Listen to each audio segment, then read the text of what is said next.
this fingerprint. It was not clear. Let's say if I kept it on a paper, it won't be clear for you. We have enhanced it in a way where we have enlarged. Okay, fingerprint has been enlarged, but has been enhanced for your view. You can easily view it. You can see rotoscopy, monoscopy, and all. What is it? What is endoscopy? Fingerprint, what is the purpose of post mortem? Okay. So do you think that is an identification factor?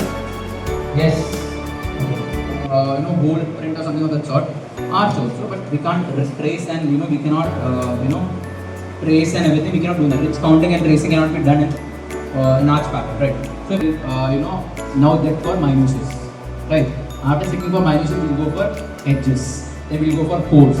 These are processes. So all these processes will be done by a feature extraction system inside the FS itself. Then now you will match it. Okay? Which law compare? Okay, I can compare a fingerprint with a fingerprint only. I cannot compare a fingerprint with a footprint, right? Correct. So I have one fingerprint, the other fingerprint is there. Both are different.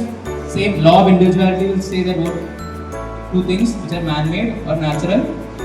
Now in FS, no, you will not get all fingerprints exact match. In movies they will show no exact match. You will not get that. You will get 5 to 10 results maybe. All these things are there.